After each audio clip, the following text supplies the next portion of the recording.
position. Annie Power at the last race down. Annie Power has gone but in front of the last left. Melanie Light By the first time, they're running up towards the finish, and he's mistaken the winning post. He's mistaken the winning post completely, Roger Loughlin, and high fly from Archibald. Paddy Eustace dictates his title, but Archibald is flattened out in second. Then in third, and right is beginning to come. He's drifting off the true line. Going to win his fourth Betfair chase, and Cordo Star is still the king. Cordo Star wins. Hello and welcome to another episode of Tailed Off, episode number 32. As a reminder, this is No Holds Barred podcast that dives headfirst into the wonderfully weird world of horse racing. Today we're going to do our part 2 of the Jumps season preview. Before we do that, we'll cover some news. We've got an update on Call Out, or L's new Call Out V2. So we teed that up a little bit last week for those that tuned in. And then we've got some nice little tips for the weekend at Cheltenham and probably the next newbies nap that's going to hack on and win. So stay tuned for that. Shall we get on to the new horse update then, El? What's Before going we do on? that, can we just say we're all back together? The band is here. Oh, yeah. How you doing, Duncan? You all The right? band is actually here. No, I'm just saying in general, it's either been like two of us, but for like the last 3 weeks, so it's nice to have the band back It's together. nice. Yeah, it's nice. In full cry. I mean, it's good to, we prioritise keeping these going, don't we? If one of us can't, turns up, so it's always good. But Keep it warm. It's good to have 3 of us back together. The old Sausage is. Fest tailed off crew. The arts formerly known as Sausage Fest. Yeah. There's going to be question marks, has been eyebrows changed. raised everywhere now. Can of worms, well and truly open there. Don't worry. Don't worry about it. Anyway, let's get on to the news, shall we? So, what's going on with the horse, NL? Yeah, well, we've had some footage come through, which hopefully you can post for the viewers. And it just basically shows the beautiful, yet to be named chestnut yearling colt by Sergei Prokofiev that I've now got involved in. So this was taken at his pre-training yard, and today is Wednesday, and he is going to be in Jack's tomorrow, Thursday, for his first early days of education. But based on what Jack could see from the video, he's saying that he's already strengthened up from the sales, started to grow, as you'd expect, only being a year old. He's still going to be filling out for the next year or two. And it's exciting times just to actually see a little bit of footage of him. Certainly looks like he's got a big frame. And off to Jack's tomorrow, where he's going to go in with the other yearlings for the kind of very early stages education of how to be a racehorse, essentially. Yeah, I mean, it's a lovely colour. Yeah, golden. Yeah. Yeah, looks beast for a year old. I know. I was like, it's huge. I think it was about 2 or 3. Jesus. And we were laughing Monster last in week. the making. It's, Call Out's not even just off the books. And I was about to say this, Call Out hasn't even got on a passport to the plane yet, and he's already moved on and got something else now. Love it. Business is business and all that. Yeah, exactly. It is. So just remind us then, what's the plan? So when's the sort of target race Oh, Christ. I mean, start? It's got a long way to go yet. Like a year away. It's only a baby. Yeah, I would say he's going to have the next few months over the winter just doing very little. But he's been broken in, so he's had a saddle on, he's been ridden. So he's, don't smirk. I was about to say, explain what broken in means, just in case. Well, I mean, it would kind of be like the old days if you found an animal in the wild. It wouldn't exactly, sing to your tune. So you have to... Luckily, we don't have to capture them these days. We just breed them. But when you breed, all over you. when you breed the babe, the colts and fillies that get born, they don't just suddenly know exactly what they need to do. So there's a process that they go through, which is just because they're wild animals still, even if they're born into a stable. They're just given kind of an education from a very early stage, like this is what a bridle is. This is, you have to listen to my commands, and then eventually they get the hang of it, and then they're kind of hopefully good to go, and you can send them to a racing stable and start training them. It's a tamed horse, basically. Harness that energy and that raw ability. Like Yellowstone, like they're doing that, I guess. I was just thinking of Yellowstone. If you've watched I Yellowstone, couldn't think of it. Exactly.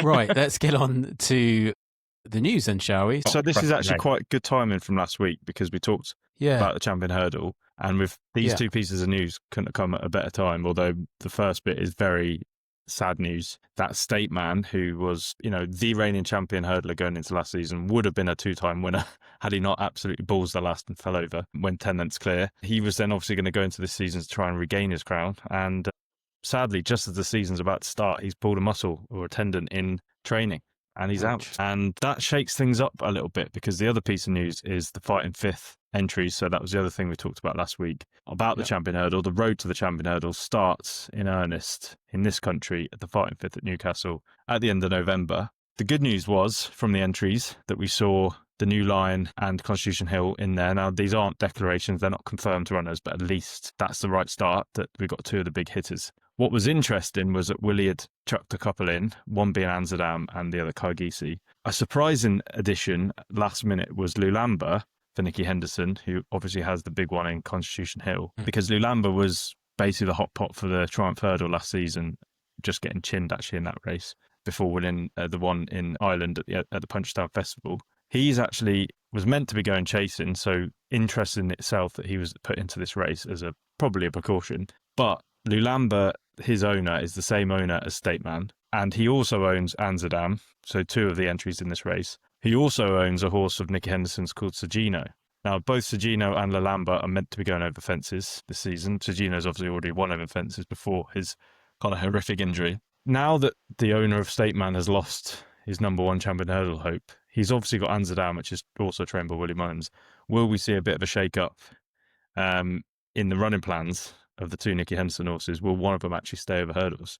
If Lulamba shows up in this against Constitution Hill at the kind of, let's say, the demand of the owner, because I can't imagine Nicky Henderson would want to do that, could make the race very spicy. God. It would be carnage. Imagine Lulamba being There's going to be shithousery everywhere. Nicky would You're be going to crying. see shithousery from Nicky Henderson like you've never seen before with this. Yeah, so it's all a bit Pure shithousery. It's all a bit spicy in the champion hurdle market now. State Man is no longer there.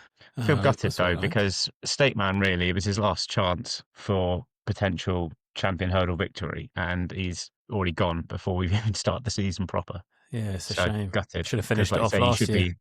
He should be a 2-time champion hurdle winner. Yeah. So it's gutting, but not a bad headache, I suppose, for the Donnellys to have when you've got that many decent horses in training. Yeah. Yeah, exactly. Bastards. Someone else needs to step on in. Last week we were talking about Caldwell Potter, weren't we? That was who I was getting confused with. Plopper. So, yeah, the old Plopper. The old Plopper. Awesome. Well, let's get into the jumps then, shall we?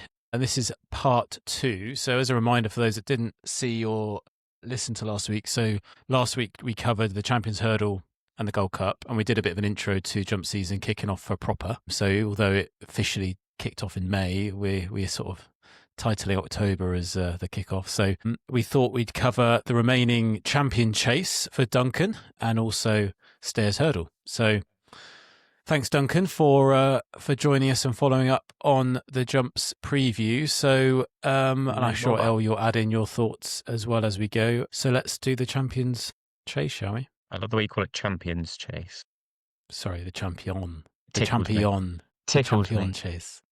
Yeah, no, champion chase. So it's quite in terms of what you need. So I think I'll follow what El did for the 2 races he covered last week, which I watched and very much enjoyed. For kind of 2 kind of key attributes you'd need as a champion chaser if you want to kind of go down that road is speed, being the first one, because we've discussed many a time before, the first 2 days of Cheltenham at the festival are run on the old course, and then the second 2 days are run on the new course. So the old course is very much more tight turns, and you need a lot of speed off the back of that to be winning races, whether the new course is very much more about stamina.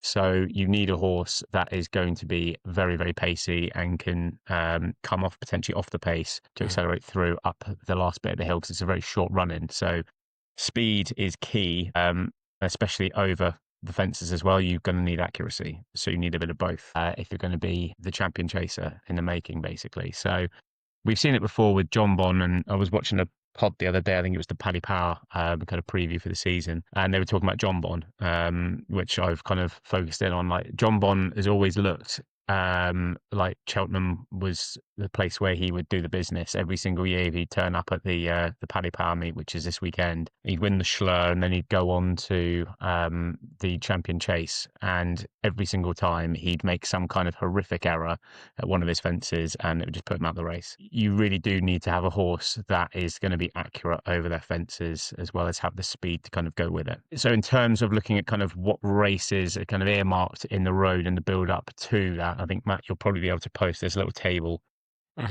of all the kind of the main races that are looked at as key focal points building up to the Champion Chase. And some of the horses will target maybe one or two of these in the build up to it, but they will kind of give you a good incentive if you watch them to see, you know, where, like, which horses are performing the best over the course of this season in the build up to it. So say we start off with the Schlur, which is this weekend at Cheltenham.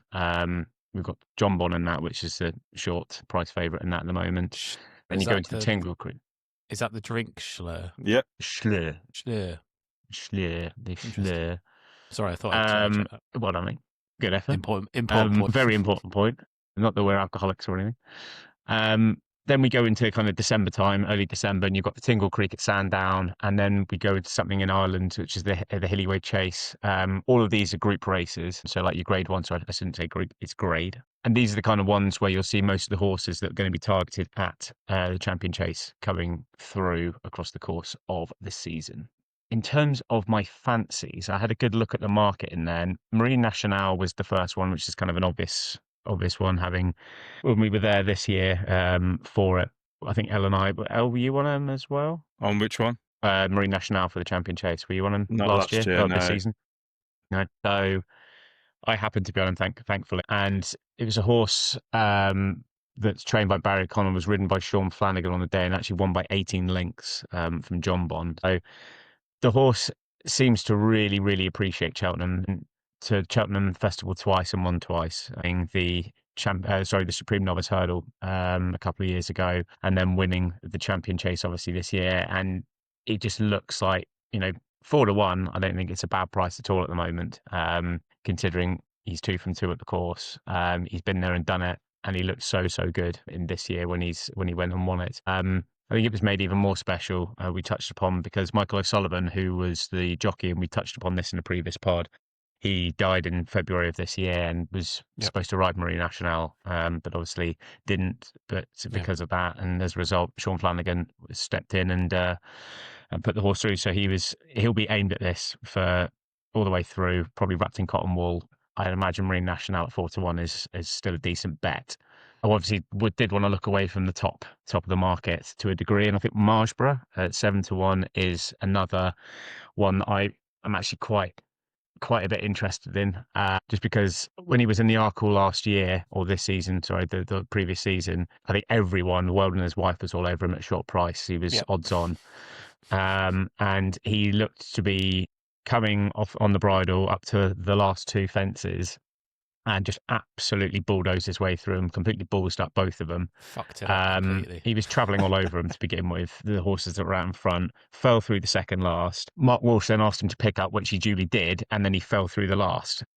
He still managed to kind of pick up a bit, but it was then picked up somehow by, was it Django Bay picked him up? I think so.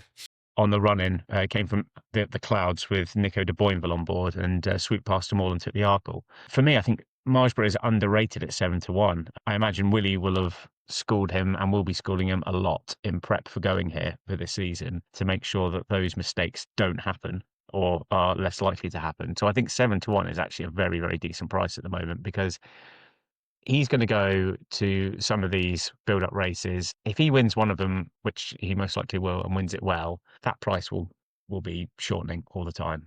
So I think 7-1 is going to be a pretty decent price come the Cheltenham Festival, should he stay fit, obviously. And then the last pick that I've gone for is kind of what would have been a valiant second place in the Champion Chase last season, is Calixios, who's 33-1. He was really up with the pace with Marine Nationale and was challenging up until the final fence. I think it was only a length or 2 down, and he fell at the last, which left Marine Nationale gone and clear. But I think it would have been a darn sight closer. He obviously stayed on his feet. So I think 33-1 underestimates Calixios a bit if he goes back there again, which I can't imagine why he wouldn't. So I think 33-1, if anyone does want anti-post, is a potentially good bet. But I wouldn't necessarily say bet them now, because whether or not he'll win any races kind of in the build-up to this, in the big races, if he goes up against the likes of like Marlborough and Marie National, probably not.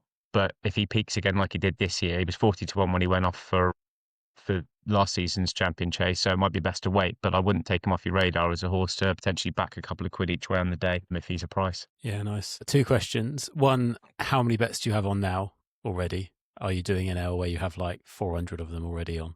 And 2, I'm really not. Yeah, sorry. I really don't do them that often, in all honesty. I think the only bet I've had is one that El's put me onto, so it was really fish hooked me in for one for the champion hurdle. But I would think I'd chance Marlborough at 7-1, because it's the classic kind of sexy Willie Mullins horse, JP owned. It's going to be punted off the boards as soon as this horse will win, first few races of this season at some point, some of the graded races. That price will shorten. If he has one superb round of jumping or wins on the bridle, that price will just get shorter. Yeah. So I think 7-1 about Marlborough. And I imagine the only reason he's 7-1 is because of the absolute fuckery that happened in the Arkle. So I think 7-1 could be a very, very inflated price. So I will take 7-1 around Marlborough. I wouldn't take the 33s about Clexios. Yeah. Marie National, I think Marlborough would probably be the better take. I think 4-1's potentially slightly short on Marine National, so I'll wait to see what Marine National does. But Marlborough would be the better take now, anti-post. Was this the 1L that you had on that no one else in the crowd did? No, that was Golden Ace in the Champion Hurdle. That was Golden Ace. The Champion Hurdle, yeah. I watched that back actually. He sent me the pictures on that. The full gallop, and you watched this, and I was like, was it that race we were watching? Because I'm sure you went more mental than you did in that clip. I'm not sure if they've edited that to a different thing, because I swear to God you were going way more mental than you were when State Man went over, and then Golden Ace was left in front. I don't know. I think it was. I think I blocked a lot of it out because it was annoying. Were you there, Matt? Yeah, Matt's in there. I've watched it again. He's in there. Unfortunately, was he? I couldn't see Matt. I just remember him going fucking crazy to the right or left of me, and then everyone else was dead silent. Like, what the hell just happened? Oh, maybe it was that race then, because I couldn't see Matt, so I was like, oh, maybe it's from a different day. Can't think of anything else we'd be cheering that day, though. I'm sure. I thought it was the slash the whole week. What was the other race that Jazzy Matty won? Yeah, but that was on the Wednesday. Matt wasn't there for that. But that's what I mean. I didn't see Matt in the clip, so I thought it was from Jazzy Matty, because I remember seeing the cameras down at the front there when that race was going on. So I thought, oh, we're definitely going to be on this. Yeah, no, I've watched it back. So, Matt's there next to us. Oh, is he? Yeah. Silent as anything. Yeah, you can just probably see my face there. Don't know if you can see it. That's probably won't work on here. Oh yeah, got you. There he is. There's your sunglasses, and I'm on the far right. Yeah, I got you. Like this, like Connie Hill Super Boost. Yeah, exactly. Painful, so painful. Lovely. Any thoughts on that, El? Yeah, probably would largely agree with Duncan. I think Marie National definitely is the clubhouse leader, won the race last year, and deserves to be favourite. I think this time around he's probably got a couple coming up against him. Marlborough is one that Duncan's obviously already mentioned. Ile Tétomp won the Healy-Way at Cork very well. Oh no, it wasn't the Healy-Way. Sorry, it was the Clonmel Oil chase recently, and he obviously looks set to go very close in the Tingle Creek this year. The only thing is he's never really done his best performances at Cheltenham, so that would be something against him. But if he can put it all together for one day, he might give the Fav something to think about. But it's just mad looking at the market. I mean, John Bon, as Duncan mentioned, is double figures for this race, and I think if JP didn't have Factor File for the Ryanair, I'm certain John Bon would be going for the Ryanair. But I think, given that he's got probably nothing else, I suppose he's got Marlborough for the Champion Chase, so he could move John Bon up in trip. But yeah, it's a bit of a slight on good old John Bon. And actually, just thinking ahead to this weekend, we've obviously got the 3 days at Cheltenham. The Schlur that Duncan's mentioned that John Bon's won the last two times. I'm going to make a bit of a prediction that I feel like he will be downed on Friday by Le Dessous. Yeah. Who I have just got this too. feeling Dan Skelton's going to have him fucking tuned up. Yeah, I think so. I think he's got too many mistakes in his locker. And John Bon, Cheltenham. He spits his dummy out and that's it. It's not one we were going to tip necessarily, but 4-1 Le Dessous anti-post at the minute for Friday. I'm pretty keen on that price. Stings the nostrils. Stings the nostrils. Yeah, I'm not again. I think John Bon at 4-6 is definitely worth taking on. Denise will be all over that, Massively. boosting it, no doubt. One for Atlet. It'll be interesting to see, though, if it is super boosted, if John Bon is a super boost. Yeah, even money. Because I'd take it on. I 100% agree with you. I'd take on John Bon. If he wins, fair play, but he just doesn't do it at Cheltenham in March. Can't do it on a cold, wet day in March at Cheltenham. Then where can you do it? Right. Yeah, exactly. Let's get on to the Stayers Hurdle then. The last of the 4 divisions that we're covering. The worst of them. Yeah. So It is. say I was the going to worst. say, leave me with the worst one of the lot. When is this one in the week usually? Is this usually like Thursday. It's on a Thursday. Wednesday? Is it Thursday? Yeah, it's on the Thursday, yeah. So they call it the championship race. It's not a fucking championship race. It's bollocks, is what it is. It's not a championship race for the ages. Not like the Champion Chase, Champion Hurdle, and the Gold Cup. It doesn't even come close to that. Well, it might be on a But Saturday. yeah, I mean, now, who knows? No. Yeah, no. I mean, it's on the new course, as I mentioned just now. So it is all about stamina, like key attributes for this. So I wanted to go with something different, other than just being slick over a hurdle or something like that, which obviously you do need. I don't think But you need it's that at this, so in this much. race. I think True, you can take them you with can you. be a little bit of a.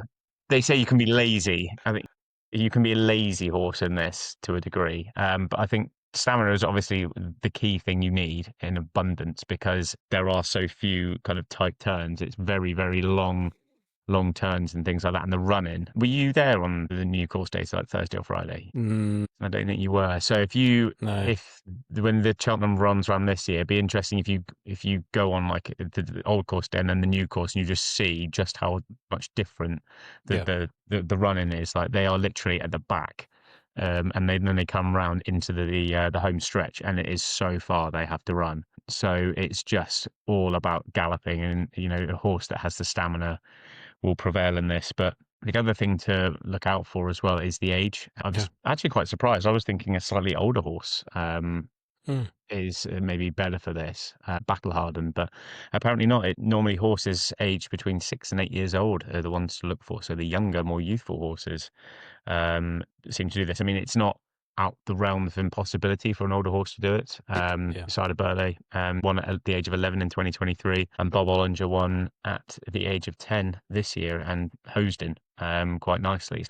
It's not out of the realms of impossibility for an older horse to win, but you're more likely to win it with a slightly younger horse compared to like the Champion Chase, where you're looking at horses aged between 7 to 9 that were more likely to win them.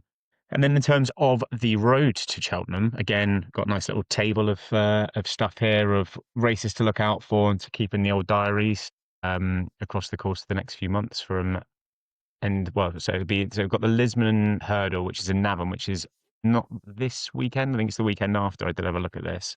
And the only one from the anti-post market that I think is in that is the Yellow Clay for Gordon Elliott. So I was watching a pod, the Paddy Power pod with him. They interviewed him the other day about the Yellow Clay. So he doesn't see any issues why the horse wouldn't stay at the 3 miles, but they're testing him out over the 2.5 miles for this hurdle race, just to kind of get a gauge as to whether or not the horse could stay the 3 miles, but he seems pretty confident that it will. Yeah, nice. Then you go the standard long distance hurdle at Newbury, onto the long walk, Christmas hurdle, and then onto the last kind of major one from the UK perspective is the Cleve Hurdle in late January, the last kind of chance before the festival. And you think the late January, though, is that not a bit close to Cheltenham? Not really. You've still got a Proper. good kind of 5-6 weeks to go until the big day, so they've got plenty of time to get fresh. It depends how. I guess Depends the it may peak depend on that they're aiming for. ground and all sorts. Yeah, you obviously don't want them to have too hard a race in the build up to it. But it's normally. I don't know. Well, you've got more experience with this, but how many of kind of the big fancies would go to the Cleve over maybe going to ones in like December and then kind of just being put away almost? I remember being at the Cleve when Thistlecrack won at 2-1, which I couldn't believe. I thought it was an absolute gift of a prize, hacked up. And then he went to what was the World Hurdle then, Stayers Hurdle now, and he was even money. He might have even been 6-4, 11-10. He was odds against. I got Duncan down to the betting ring and said, "Have what you want on it." It's just going to piss up.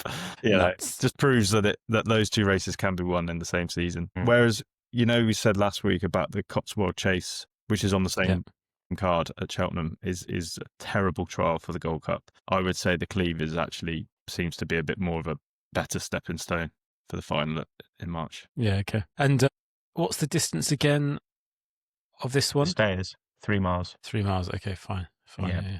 So So some of them are quite a lot shorter, like, Clarence House Chase in Ascot, Dublin Chase, they're quite a lot shorter, aren't they? So, oh, sorry, no, I'm reading the wrong one. you're just Bet in the wrong back it up. race, reading the wrong table. No, sorry, I was reading the Old Man River. No, over it. my question's still valid. So you got a 2 mile 5 and you got a 2 mile 4. Yeah, they're not overly. I mean, it's not overly different though. From 3 furlongs isn't going to cause that much of an issue. If you were getting a horse running over 2 miles, then they're going to go up to 3, and you'd be questioning things. But yeah, 2.5 to 3. I think by that point, the horse will probably stay, and it may just be a freshen up job. But I think for the Lismore hurdle, especially for the yellow clay, it's whether or not that horse will actually last the distance. So that's kind of the question mark that he's going to be answering, or she'll be answering. Well, thanks for answering my question anyway, Duncan. Appreciate That's it. all right, mate. No problem. Happy to do so. But going back to Who are your your point fancies of then? leaving it. Well, it was more around. Well, funnily enough, when we're talking about the age being 6 to 8 years old, the first one I've actually picked out is Bob Olinger, who's going to be 11 years old. So I'm going completely against the tide with that one. Practice. Fuck what I've said. Fuck what I've said. Throw it all out the window and start again. That's what we do with most of your tips, mate. The reason I have gone for Bob Olinger as the first pick at 12 to 1 is the fact that this horse absolutely loves Cheltenham. I think when he turned up at the stayers this year, I don't think people gave him really a cat and hell's chance to a degree of beating Tierpoo, who's owned by they have the same ownership in Robercourt. And this horse absolutely just took off up the hill again and came from the clouds with Rachel Blackmore on board and won the race quite convincingly. He's 4 from 4 at the festival. So he's a fucking Cheltenham specialist. As far as, I don't think many horses can say they've been to 4 different festivals and won every single one of their races. Although one of those is pretty painful.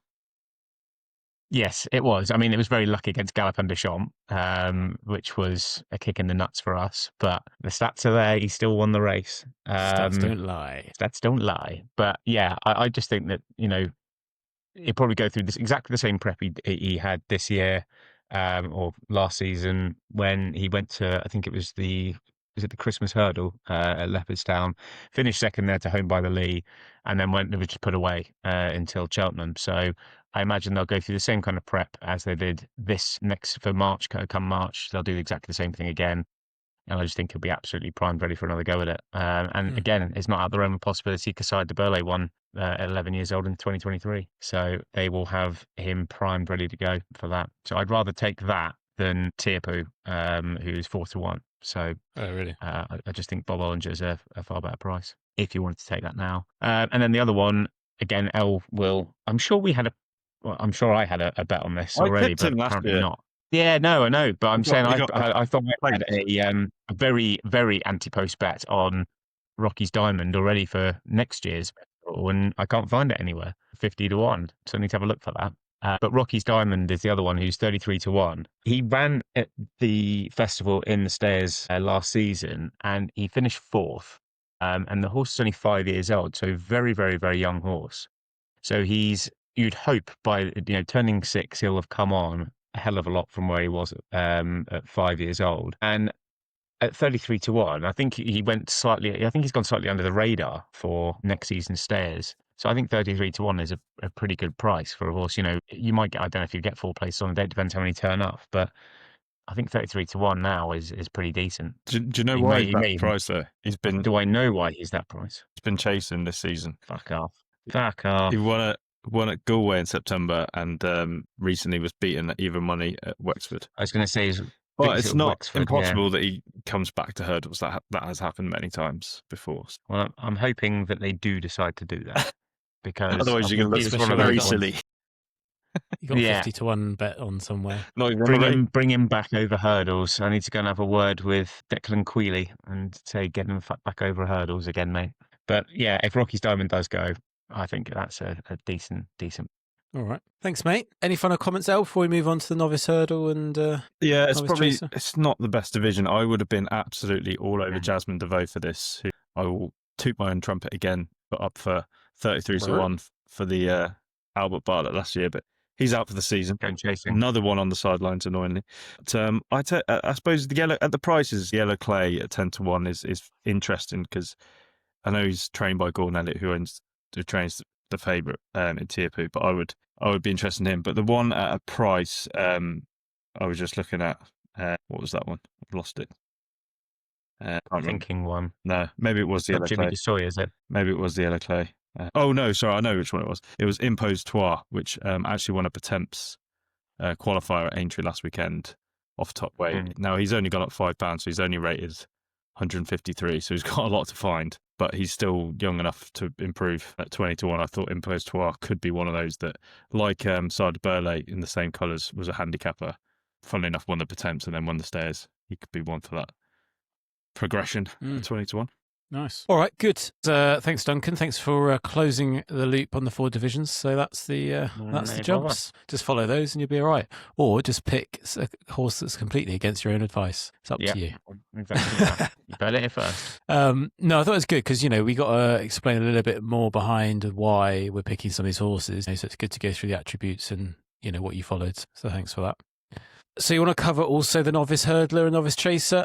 Maybe start with you. Yeah, so this is obviously the championship divisions are for horses that progressed out of novice company. So I thought we'd just stick up one hurdler and chaser in the novice divisions to follow across any of the distances from each of us. Obviously, the novice hurdlers are a bit harder to find because you're kind of might be dealing with last year's bumper horses. But outside of that, they're probably horses that maybe have come off the flat or point to point. So it's not like you know exactly who they are at the start of the season. When we come to the novice chasers, they would have had at least a full season of hurdling before chasing. So a bit more of a deeper pool of horses. But one that caught my eye recently, although I wrote this 2 weeks ago, and there's probably 2 or 3 that have come out since then that are probably more exciting. And one of them Duncan's going to cover, so I won't go on to that one. But an interesting horse called Starsand. This is trained by Philip Hobbs, who I should now say is joint trainer with Johnson White down in Somerset. He wouldn't have been in recent years one for kind of a hot novice hurdler, but as the name suggests, he is by the English and Irish Derby hero Harzand, who I was just looking into a bit because as more of a jumps fan, I hadn't seen many jumps horses by Harzand, but given that he won 2 derbies, you would expect, he's a stayer, so you'd expect some horses to progress over to jumps from his bloodline. But basically what seems to have happened is that even though he was an Aga Khan horse and stood at his stud, if that makes sense, when he started out his stallion career, hasn't really hit the heights for a flat stallion. So they literally a couple of years ago they sold him and moved him to the national hunt stallion ranks. So I would suspect we'll see more Harzands coming through the jumps sphere. In terms of the best one we've seen so far was actually 7-2 for last year's Triumph, a horse called Hello Neighbour. So it's definitely already proven that you can get decent jumps horses. And this horse won a point to point by 25 lengths and was bought for 230k. So clearly was a lot thought of him. And then he dotted up in a bumper in the spring last year, or last season, start of this year at Fosslas. And then he was put away for the summer and he was kind of hotly anticipated when his reappearance would be. He actually ran at the same course at Fosslas a couple of weeks ago. And sort of had to make hard work of it in the end, but generally speaking, he won pretty easily, and Hobbs was so impressed by him and said he'd been waiting for him all summer to come out and do the business. And that was over 2.5 miles, and Hobbs has already earmarked the Challow Hurdle, and we know who won the Challow Hurdle last year, the New Lion, who's the favourite for the Champion Hurdle. So I'm not saying he's going to follow in those footsteps, but that's the sort of progression we could be looking at. And he could be a horse for either the Supreme or the Tournament's Novice Hurdle. So Starsand is my one to watch out for. And probably next going to be seen at Newbury in the Challow. And am I guessing the one that you'd fancy is Bambino? No, the other Fever? one. The other one? Yeah. Okay. I may have already got involved. Go on then, Dunk. He's already got involved. Already got in there. Yeah, so the first one I kind of was looking at is, again, back in blowing the trumpet of Willie Mullins, but the man can do no wrong. Yeah. So, yeah, Bambino Fever is the one that first has kind of caught my eye. But as El said, I think the novice hurdlers, there are just freaking hundreds of them you could look at compared to like the novice chasers. So you know it's very hard. It's very hard to pick, and maybe just one on the novice hurdle front. But Bambino Fever is the one I've kind of looked at. She won the champion bumper at Cheltenham last season. Again, we were on for Willie and Jodie Townend, so that was fantastic. She's actually second favourite for the Supreme Novice Hurdle currently, and I can't remember when the last mare won the Supreme Novice Hurdle. I think it's been quite some time. So I don't know if either of you can find a stat for it quickly, but yeah, it's been a hell of a long time, and I think second favourite in the market at 12-1 is pretty good goings. But Willie's kind of quoted as saying again that even though she's entered in the Supreme, the most likely route for her will be the Mayor's Novice Chase. Mayor's Novice Chase, Mayor's Novice Hurdle at Cheltenham instead, because his kind of ethos is, if I'd rather them be pointed at a race they can win rather than be kind of the best loser type thing. He's also quoted as saying on racing TV that I'd be hard pressed to think of a better mare than her. So spoken by the wizard that is Willie, it can't be a bad thing. So Bambino Fever would be the first one to flag, but the one that I think Elle has also just said he's probably backed is My Daddy Paddy, and it's not actually from the Willie Mullins battalion of horses. It's coming from Dan Skelton. He is the current favourite for the Supreme. So yeah, hopefully flying the flag of Britain would be nice. He's currently 8-1 favourite for the Supreme. He made his hurdling debut at Carlisle at the weekend just gone, and he looked absolutely superb. I thought I watched the race back a couple of times, and he looked so slick over his hurdles. And they spoke to Dan afterwards, and he was saying this horse has been naturally ready since last season, basically. And they've kind of been hard to hold the horse back because he's just naturally ready to go. And he said he couldn't hold him back anymore, and it was just time to let him go. And he seems like an intelligent horse because Harry was kind of, I think, giving him over the last kind of 2 or 3 hurdles. It was really kind of testing to make sure that, he was kind of just clipping through the top of them just to kind of really school him through them. But he just looks so smooth over them. And you can see why, with that in mind, why he's so, he's kind of top of the market there. Where he goes next is going to be an interesting one because there's 2 potential races. There's one on the 22nd November at Haydock, a novice hurdle there, which he may go to, or he's been earmarked for the Tolworth hurdle on Boxing Day. So I think they just said they'll see how he's come out of the race at Carlisle and then decide where he goes from there. But yeah, he said he's got a lot of speed and stamina, so it could be the Supreme route for him. I don't imagine I don't think he's in the Turners market, Al, if you tell me differently, but he may well be. Yeah, he is. He is in the market, still in the Turners. I don't think he's been aimed at it. He's in the market. You don't imagine he'll go there. But again, the good thing because he's got the speed on the dam side, where he was a 3-mile chase winner, you kind of need that in the Supreme anyway, because as Elle will tell you, they go off like scolded cats for 2 miles, and you need a horse that's going to stay more than 2 miles realistically. So, if they're saying that about this horse, then that's only a good thing. So, yeah, My Daddy Paddy would be definitely one to look at for the rest of the season and see where he goes. So, I love the name as well. Talking myself into a little anti-post bet myself now. And that's what it's all about, talking yourself into bets. Right. Exactly that, yeah. Finding that confluence you need. Exactly. All right, let's cover the Novice Chaser before we get on to Cheltenham at the weekend then, shall we? Go on, El. We'll start with you. Yeah, this is probably a bit where you get a bit more excited because you already know the horses, and then them going over fences can just be such a special thing at this time of year. And one I'm just so excited to see, and he should be running this weekend as long as there's not too much rain, is Koepke de Boers, a horse that's already got a name check so far in the pod today. Rightly so. He was a brilliant enough winner of the Supreme, but when he won the Grade 1 at the Dublin Racing Festival, there have been very few performances that have just, especially over jumps, that have just taken my breath away. And he destroyed them that day. He just looked like a machine.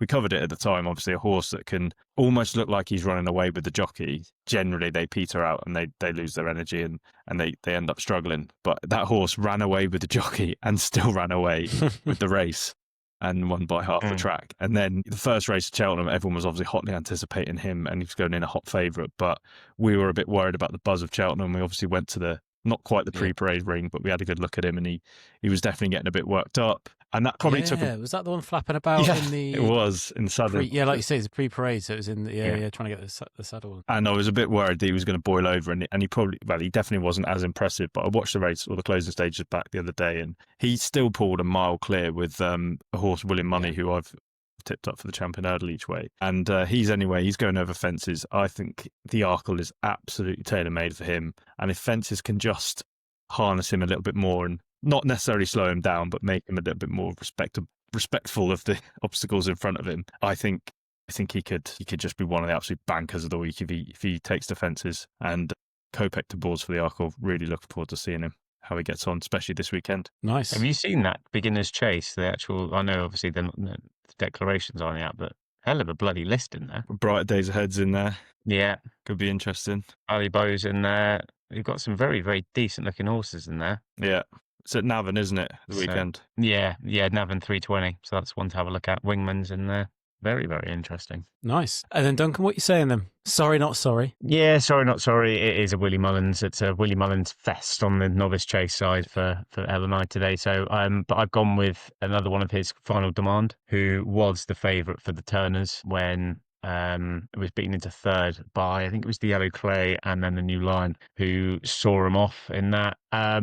They're both staying over hurdles. He's been sent over the chasing, and I think Willie had said very, very early on, when they were talking about him last season, that this horse was always going to be a chaser in the making. He's a huge horse, and they said the engine on him's massive. He's 11-4 favourite for the Brown Advisory at Cheltenham at the moment. The prediction is that he'll be the first odds-on favourite they get at Cheltenham. And they really think that this one it will just kind of take naturally to chasing, and they reckon it potentially be a future Gold Cup horse as well, because that's the kind of the logical step when you go from like the Brown Advisory. You potentially take the horse then goes on to the Gold Cup the year after potentially. So yeah, this could be one that goes odds on sooner rather than later. Paddy Mullins was on the Paddy Power preview jump season last week, and he says he was asked the question, which horse are you most excited about in this coming season, and he said it's Final Demand, and he said they think he could be something very special. That would be the one I'm interested in seeing from the novice chasers this year. All right. Thanks for advertising another podcast, but obviously, this one is number one. Priorities and all that stuff, In our genre, in our specific categorization of podcasts, we are number one. We are, of course. Goes without saying, I thought. Of course, exactly. All right, thanks, boys. Now, what we should do, fast forward to March, is recap on what we said straight after Cheltenham. Let's see how accurate it is. But yeah, cheers, boys. Looking forward to it. Plenty in the trackers there, that's for sure. I think someone put up, actually, when I was watching all these like little pods and things, that I saw someone had made a comment on there saying 111 days till Cheltenham. I thought, Christ, that doesn't seem far away. No, it doesn't. Very, very nice. Can't wait. Awesome. Looking forward to it. I need to get my ticket, actually. I haven't got it yet. Come on. So do I. Meaning to do it to get the early bird prices. I've got a reminder, I think the last day of the next early bird batch. It's like Mission Impossible style, just like diving over Indiana Jones, dive through the door at the last minute. That's what you're going to do on the day. Exactly. It's just I'll be doing organisation. I'll be doing the same, mate. Don't worry. Yeah, I'll be there. I just need to get a bloody ticket. So yeah, sort it all out. Good. Thanks, boys. Shall we move on to the weekend then before we close? So we've got Cheltenham Handicap. What have we got? What are they calling this? Well, like what they call in the event? It's the just Paddy a Paddy Power. Power event. The Paddy Power meet.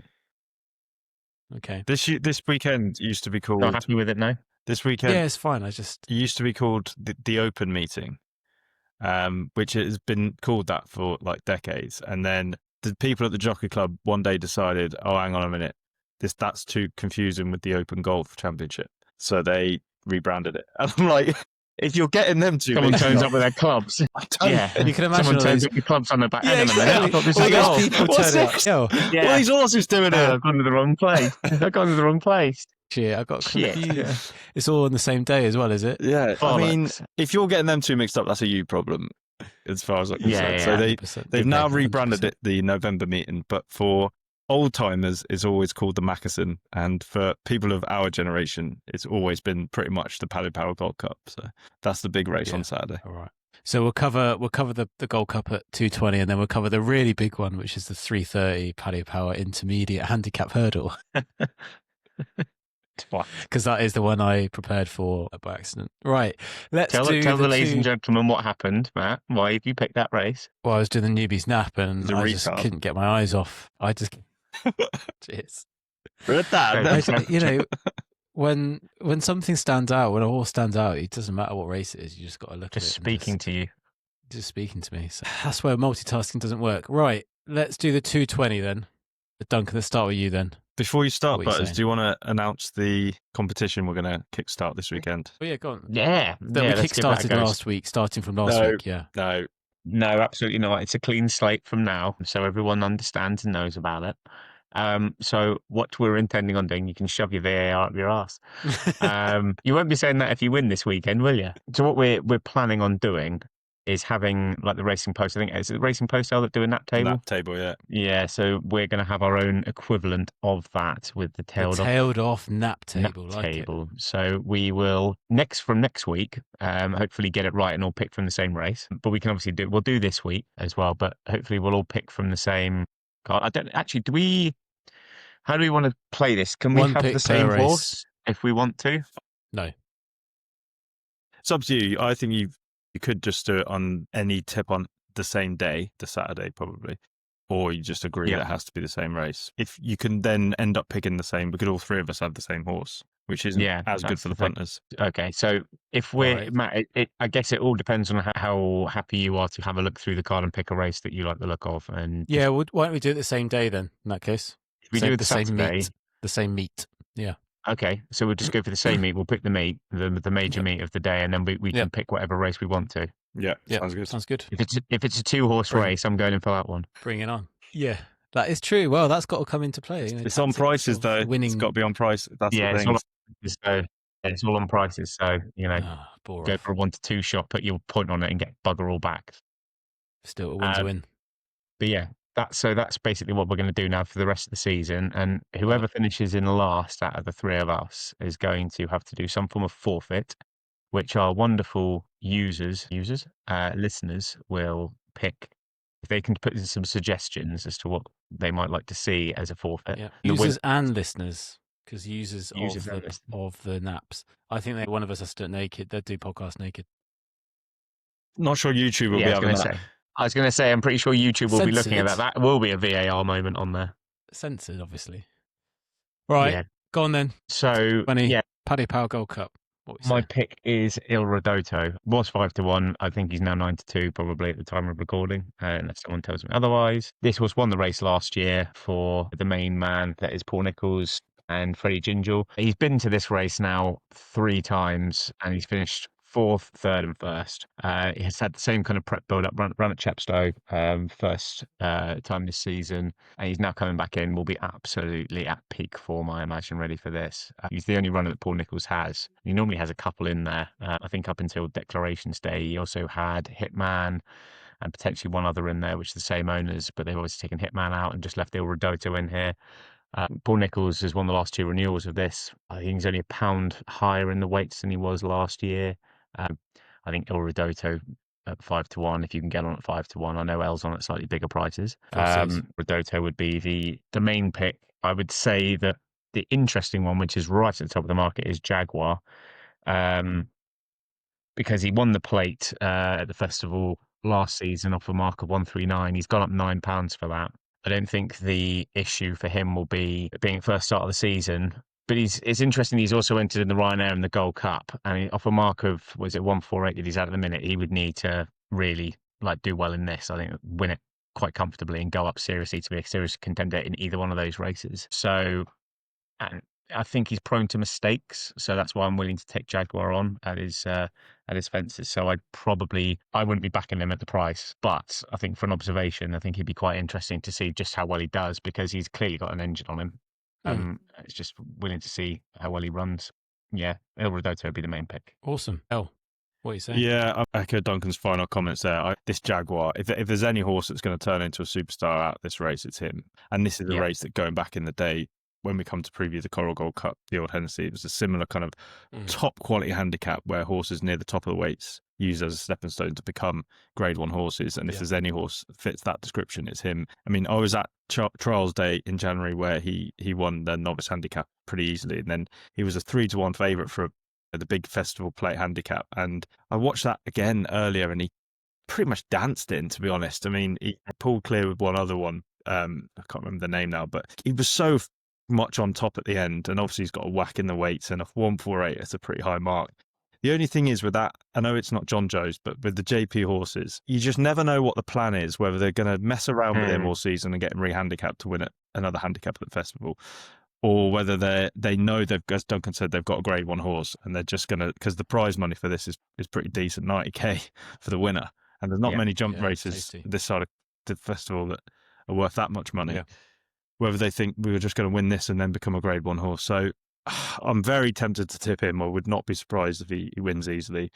I I do like Iradoto, but as Duncan said, I'm actually on at 12-1. So I couldn't possibly come back him at the price he is now. The only other one I was going to put up as my main fancy, and I am very wary of Jaguar. One that's definitely a more sneak attack is Panic Attack for the Skeltons. A horse that they haven't had very long, and it is getting on a bit in age as a 9-year-old. It's actually a mare. It was, interestingly, had one start for Willie Mullins in a bumper in England and then was sold and was trained by David Pipe, but has had its fair share of injuries. So even though it's a 9-year-old, I wouldn't be too put off. And in the last 9 renewals, the 9-year-olds have won. So it's definitely not a barrier to success. It's more the fact that it's got still a lightly raced mare, an interesting profile, and has only had 5 runs over fences. She had a couple of starts over hurdles for Dan Skelton at the start of last season when he picked her up. Then she ran at the Winter Million Festival, where they have 2 days at Windsor and one at Ascot in January, and she bolted up in a graded mares race. I would say that since then they've had kind of big plans for her.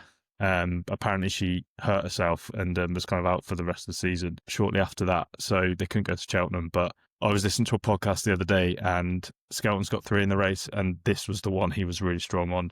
This is the one that's been the number 1 target for. The ground will be fine. She's had an away day, so that's usually a good sign that they're taking the race seriously. They've gone to the trouble of having a racecourse gallop. Only 7-1's not a huge price, but I just think Skelton 6-1 now. Right, Christ, it was 7-1 when I put this up. I think the Skeltons are just so good at the minute, and Dan Skelton's going after every penny and pound he can. He's not going to get beaten again, is he, this year in the championship? I say this horse will be fit for its life on Saturday. And Panic Attack. It could just be the difference between the potential Grade 1 horse receiving nearly a stone in the weights might just swing it in Panic Attack's favour. So that's my main fancy. And then you've got a sneaky outsider. Yeah, I'll keep this brief because I've realised that the horse is also entered in a race on Sunday, which is a much weaker race. So I think the reason why it's that, I couldn't understand why it was this price. And then I thought, well, maybe the market assumes that the horse is going for the race on Sunday. Just in case it runs, I think at 25-1, Theatre Native for Henry Bromhead is a huge price. Because it's another mare, so I'm tipping the girls to do well on Saturday. She bolted up in a mare's race at the April meeting that they have after the festival. She did get a £10 hike for that, but it's obviously proven that she can run well at the course. Interestingly, she's already had a prep run where she sort of had an eye-catching third at Limerick recently. If they decide to go for glory rather than the easier option on Sunday, I think 25-1's a massive price for Theatre Native. Yeah, okay. Nice. Good to have a little sneaky outsider.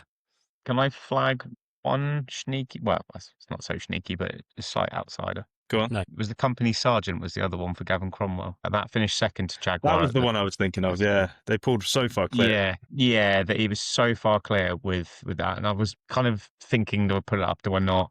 But I'd be annoyed if I didn't. And then all of a sudden it then goes and actually does all right. It might not win the race, but coming second, you think Jaguar, which could be a graded horse in the making, so could be miles clear. It's obviously gone up the £9 as we mentioned. This horse has only gone up £1 for that, so we'll have a £7 pull with Jaguar, which could make a difference. You don't think he won't have an issue with Cheltenham? He is carrying 144 on Saturday, just to let you know. Of course, it's the Irish version of it. It's still better off then, we'll say, at the weights than Jaguar is. So potential at 12-1, although I think Cromwell is in pretty dire form at the moment, which isn't great. One win from it's worse than dire straits. This is diarrhea. This is one win from 58 in the last 2 weeks. He's not in scintillating form, but you never know. Could come good. Get the laxatives at the ready. Off we go. That tickled me. Aren't you pleased we're all back together? His form's not gone. It's gonorrhea.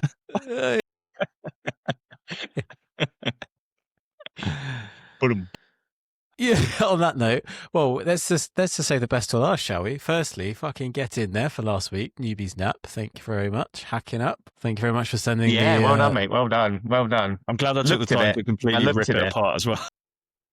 Yeah, no, I literally looked at it. It really did. Like, he was like, too old.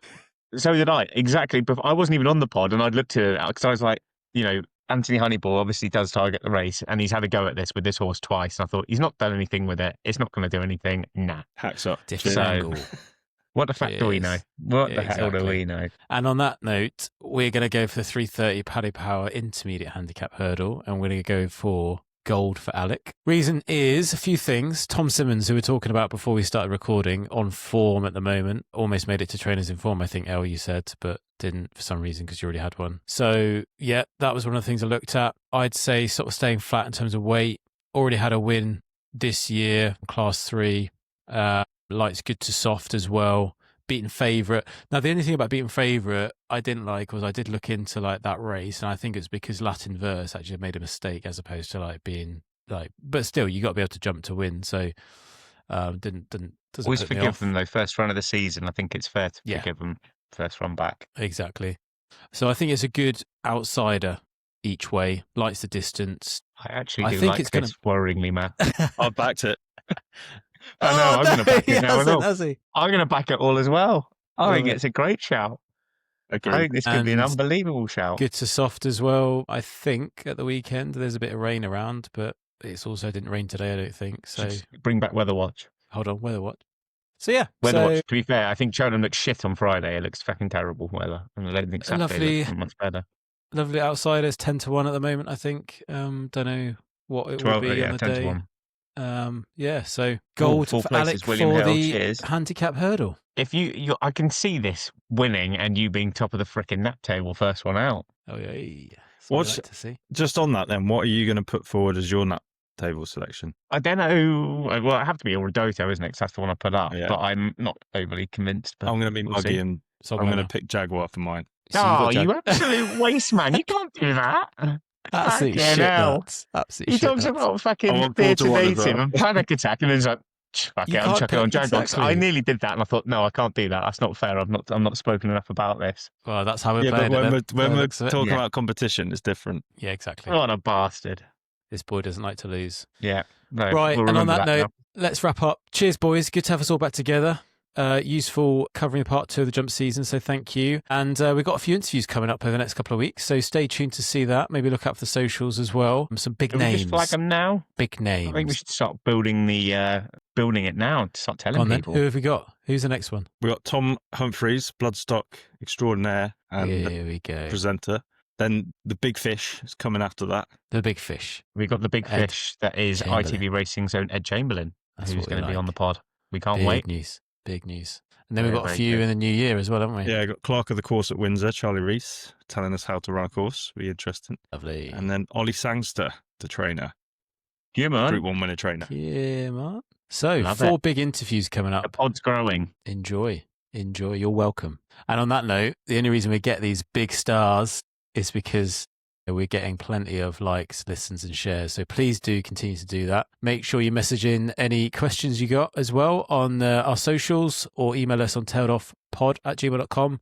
And obviously keep up to date on everything on Instagram, TikTok, and X. And until next time, have fun out there, race hard, race smart, and try not to be tailed off. Cheers, boys. Cheers. Cheers, guys. Position, and he powered the last race down.